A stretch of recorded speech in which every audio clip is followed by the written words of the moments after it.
Will Nintendo's strategy pay off this generation of consoles? Or are they doomed to fail? Just like they have been doomed since 1989.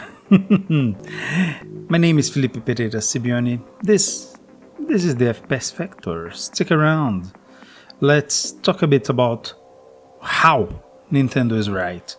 Of course, they're not completely right about everything. When the Switch 2 game prices were announced, they said it wouldn't be one price fits all, the way the AAA industry is being run for the last 20 or so years, where every game used to cost 50, then 60, then 70, now we're getting to 80 and 90. Nintendo themselves are pushing for it. I'm talking obviously discounting special editions, etc., which already pushed the 90, 100 boundary a long time ago actually. But Nintendo hasn't done anything new actually, because take a look at this. These magazine scans or photos show prices that are not all the same. This is Nintendo's strategy this generation.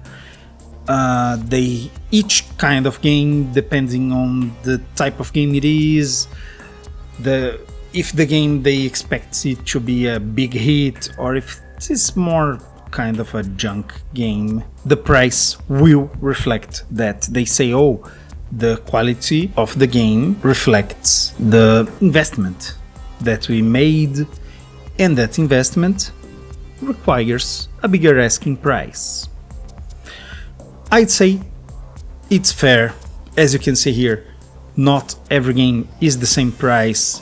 We had, from even before DKC, Donkey Kong Country, is released, it was going to be $60. Meanwhile, Street Fighter 2 here, $70.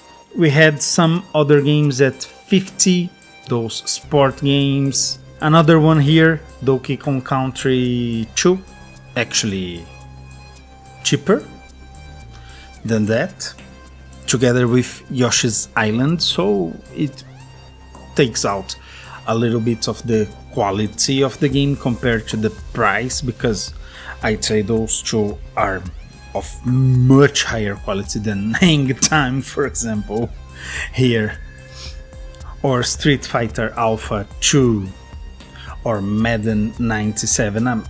As you guys can imagine, I'm not the esports video gamer. I'm more of a platformer enjoyer. And this is where I'd say that Nintendo is kinda wrong too, because game prices nowadays are absurd. Oh, but inflation and $52, they would be so much higher today, people say. Yeah, but at the same time, the console would cost a lot less. Here we have Donkey Kong Country 1 together with the Super Nintendo, $129.99, so $130. That's a very good deal. There's also this other deal here. I'd say it's even better because it's more games. We have Mario World plus Mario All-Stars. There was also a compilation with all 5 games in one cartridge, but in this one you get 2 cartridges together with the console. But the main problem with Nintendo's strategy and pricing today is the following. These cartridges, they are all physical.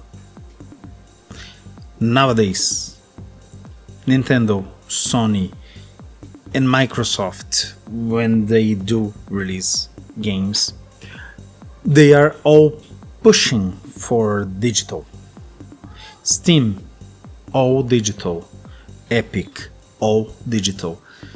With digital games, you do not have the cost of the cartridge, shipping, distribution, the reseller's price. You buy directly from the store. Usually, in Nintendo's case, for example, you buy from Nintendo. You do not buy from a third-party store like Steam. Tim Sweeney likes to complain. He's once again half right, half wrong about Steam. They do charge 30%. I think it is a little high actually, but they are a store, they have to charge something. But on the flip side, Gaben didn't need as big of a yacht as he has, or as many yachts as he has. He could have half of them. So I'd say 15% is a good enough percentage. Also, they don't need to be as expensive as they are. $80, $90, that's too much. You don't need to have this pricing. Even $60 or $50, I'd say it's too much for most games nowadays. Exactly because of these distribution costs that you won't have anymore. Also, at this time of the Super Nintendo, etc., devs used to make the engine for each and every game. Well, most of them, most of the time, not always, because sometimes some devs would have an in-game engine from the first game that they made. They would reuse this engine for other games. But most of the times the devs were actually competent people and they used it to make their own engine to put the game in. Nowadays, you do not have this cost. It's much easier to make a game than before. You have an engine ready to go. You do have a lot of pre-built assets.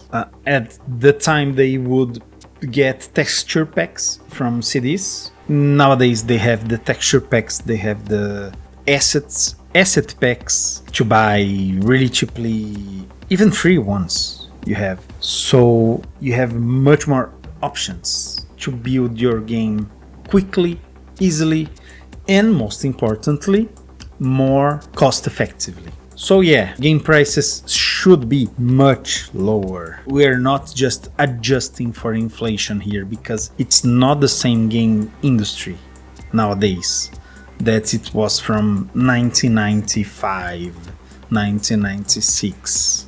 Today's another landscape. We also have much more competition.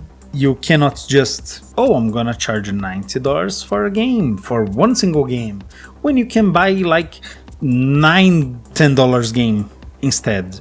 9 indies or 9 games that are on sale that are the same price. You do have to adjust for that. So you do have to take in consideration the industry itself, the market.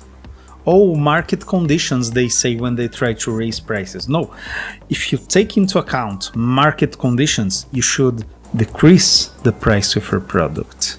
Yeah, because if you wanna charge $27.99 for Super Mario Land and $72.99 for Paperboy on the Super Nintendo, yeah, which one will provide you with a better time? Yeah, games should be cheaper. Anyway, thank you guys so very much for watching or listening.